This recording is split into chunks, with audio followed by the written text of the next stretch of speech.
আমাৰ দলৰ লগত মিত্ৰতা সম্পৰ্কীয় বিষয়টো আমাৰ প্ৰায় নিষ্পত্তি হ'ল। আমাৰ 10টা আমাৰ সমষ্টিত ইতিমধ্যে আমাৰ বুজাবুজি হৈছে।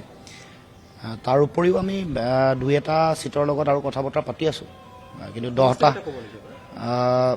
নাই আমি ইতিমধ্যে আপোনালোকে গমেই পাইছে 10টা সমষ্টি তালিকাখন যিখন আহিছে, তালিকাত 10টা আমাৰ সমষ্টি, সেইখিনি মই উল্লেখ কৰিম কাৰণ আমি PSCত আমি 2-4টা সমষ্টিৰ কথা পাতি আছোঁ।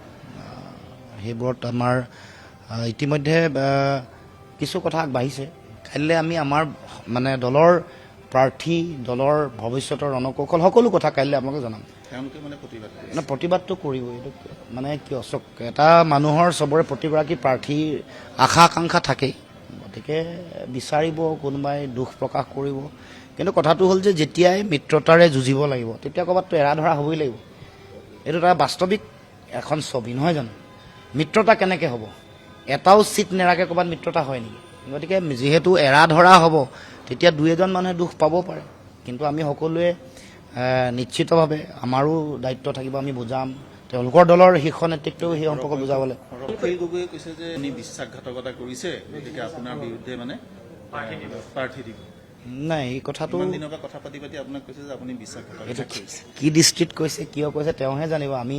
আমি কিন্তু আজিও কওঁ যে প্ৰতিটো দলৰ মিত্ৰতাৰ প্ৰয়োজনীয়তা আছে। সেইকাৰণে আমি আমাৰ যি মূল তালিকাৰ 2-4টা চিট ৰাইজৰ দলক দিয়াৰ পাছত আমি এটাও মাত মতা নাই। আমাৰ তালিকাখনৰ একেবাৰে মূল চিটসমূহৰ 2-3টা চিট ৰাইজৰ দলক অৰ্পণ কৰাৰ পাছতো আমি মনে মনে আছোঁ।